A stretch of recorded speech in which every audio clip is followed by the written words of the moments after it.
O levantar de uma liderança corrupta dentro da igreja. Existem vários obstáculos no ministério cristão, seja o ministério pastoral, seja o ministério de algum diácono, presbítero, enfim.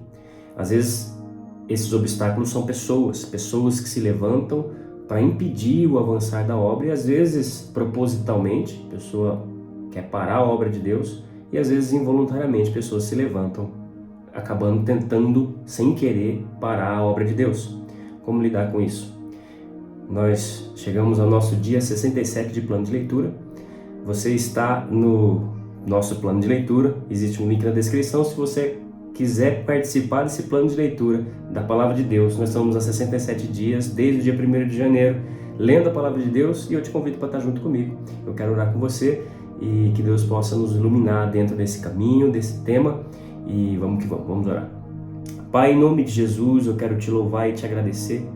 Te louvo e te agradeço porque o Senhor é bom, te louvo e te agradeço porque o Senhor nos deu a oportunidade de viver, te louvo e te agradeço pela tua palavra, te louvo e te agradeço pela salvação em Cristo Jesus e principalmente nessa hora te louvo e te agradeço por estar podendo falar com algumas pessoas, poder ministrar o coração de pessoas e poder ser ministrado através dos comentários.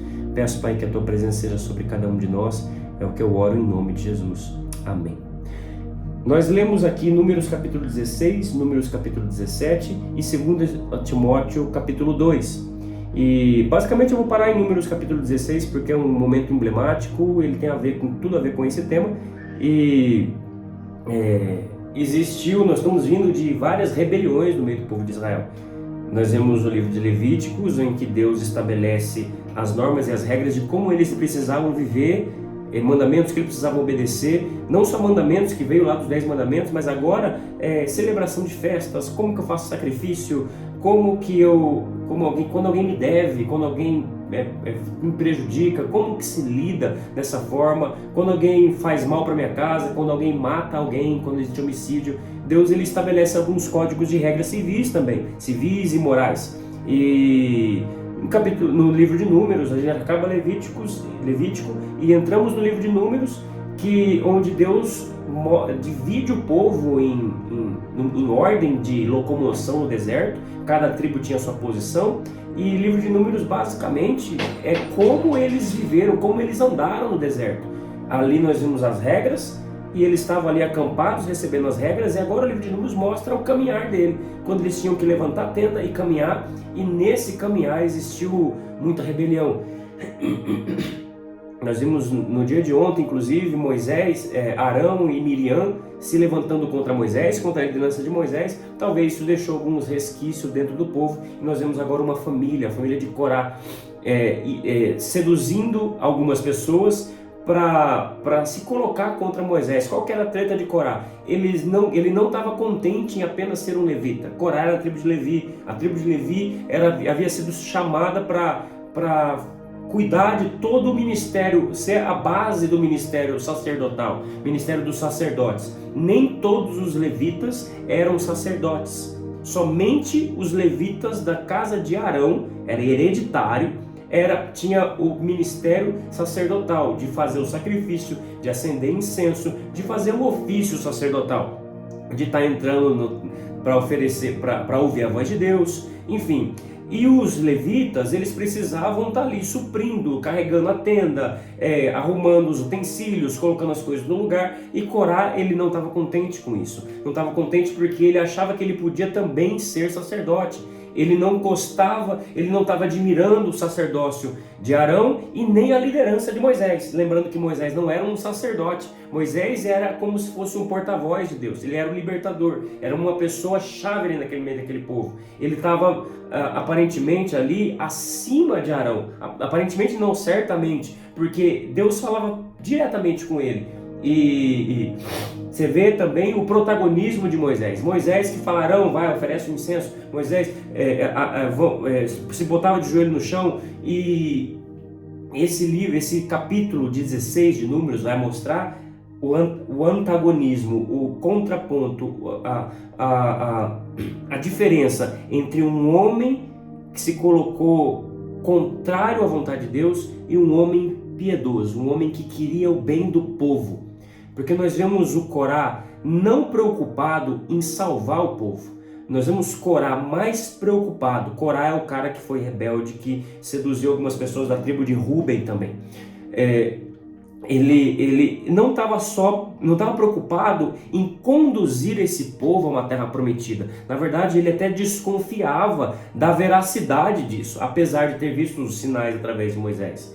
Moisés, por outro lado, conhecia a Deus de verdade, porque você vê, mesmo Moisés, vendo o perigo que é uma liderança rebelde naquele lugar, ele colocava o joelho no chão e se prostrava em terra, sabendo que Deus viria com juízo de morte. Moisés chegou a ouvir de Deus: eu vou destruir todo esse povo. Moisés dialoga e intercede diante de Deus, mas por causa do pecado de um, o Senhor punirá a todos. E Deus, ele separa, ouve a oração de Moisés, ouve a intercessão de Moisés, e isso para deixar claro para nós o tipo de coração que deveremos ter em situações de conflito, em situações de embate, em situações de briga mesmo, né? De discussões acaloradas.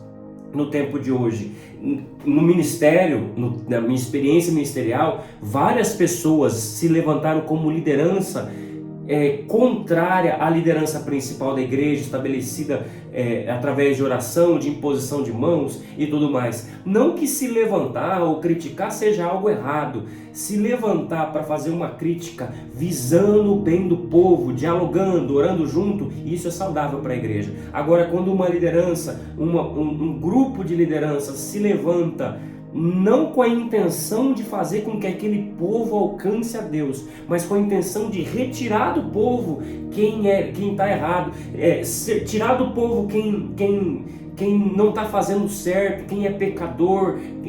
Esse propósito não existia no coração de Moisés. Uma verdadeira liderança, ele não está preocupado em caçar as bruxas dentro da igreja.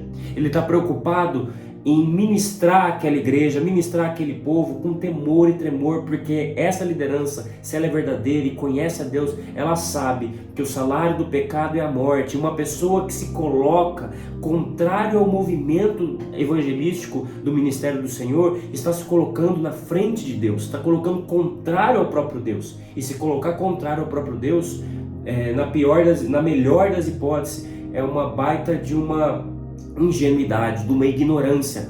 Uma pessoa talvez que não crê, que não conhece quem é Deus, essa é a melhor posição. Agora, quem conhece a Deus, conhece a palavra de Deus e sabe de que Deus é capaz, e ainda assim se coloca contrário ao movimento de um ministério, movimento evangelístico de uma igreja e tudo mais, essa pessoa está fazendo uma loucura. E um verdadeiro líder, sabe o que ele faz? Nós seguimos o exemplo de Moisés. Apesar de ter raiva no coração, Moisés se irritou, ele punha o joelho no chão e intercedia pelo povo. Um bom pastor, ele não ama uma ou duas ou três ovelhas dentro da igreja. Um bom pastor vai amar o rebanho, seja esse rebanho de 5, de 10, de 20 ou de 1000. Quando a gente individualiza o amor, nós criamos um sentimento de injustiça dentro do local. Temos que amar a todos, mas um pastor precisa olhar como um todo, porque foi lhe dado um rebanho. Assim como Moisés tinha a missão de levar esse povo para a terra prometida, um pastor precisa, quando eu falo um pastor, um ministro, um líder, precisa estar sonhando em conduzir esse povo para mais perto da presença de Deus. E assim nós agradamos a Deus. Sabe o que a gente faz quando levanta uma liderança dessa? A gente tem que, com temor e tremor, combatê-la, colocar o dedo na cara e falar: isso está errado, a Bíblia não é assim. Vamos orar e pôr joelho no chão, temer e tremer, porque sabemos do que Deus é capaz. Ou nós cremos em quem Deus é, ou nós viveremos um evangelho para agradar a gregos e troianos, para agradar a vontade humana. Nós não estamos vivendo o evangelho para agradar homens, ou o desejo de pessoas ou de famílias, o desejo de um rebanho. Nós estamos conduzindo pessoas, através da palavra de Deus, doa a quem doer, para o centro da vontade de Deus. Nós temos que ministrar a palavra de Deus, mesmo que isso cause dor no rebanho. E isso é o melhor caminho. O caminho de dor nem sempre é o caminho ruim. O caminho de dor, porque a pessoa está em confronto com a palavra de Deus, é o melhor caminho. A melhor dor que você pode sentir dentro do ministério. É a dor de um Deus decepcionado com você porque você está em pecado, porque é a dor de estar exposto à palavra de Deus, a minha alma, a minha vida exposta à palavra de Deus. Essa é a maior dor que alguém pode ter. E um pastor, e um líder, um ministro dentro do ministério, dentro da igreja do Senhor, precisa ter essa convicção de que expor a palavra de Deus, falar a palavra de Deus, mesmo diante de lideranças rebeldes, é o melhor caminho. O melhor caminho. Mas não é expor com desejo de que essas pessoas vão embora. É expor com desejo de que Deus resgate e redima, porque Deus purificou o nosso coração. Às vezes ficaremos com raiva, sim, mas que essa raiva seja apaziguada na presença de Deus através de oração. Toda vez que eu tenho raiva e eu me coloco na presença de Deus, o único caminho para eu andar é o caminho do arrependimento, por causa do desejo de maldade. Quando eu falo raiva, aquela raiva que eu praguejo, que eu falo mal da pessoa, que eu desejo o mal. Nem sempre as pessoas escutam o sentido da minha raiva, mas Deus escuta. E o melhor lugar para ele escutar é nos lugares de oração. E essa é a minha recomendação para você. Se você está passando por tempos de dificuldade, seja quem você for, dentro de um ministério, dentro de algum lugar, ou seja, na família, pessoas difíceis se levantando, apazigue o seu pecado, a vontade de pecar na presença de Deus, mas não deixe de enfrentar os obstáculos que são colocados. Não fuja dos obstáculos, enfrente e ore na presença de Deus. Amém? Que Deus te abençoe. Esse é o nosso vídeo. Se você gostou, deixe seu like, curta e deixe seu comentário aí para que eu possa aprender um pouco com você. Um forte abraço e tamo junto. É nóis.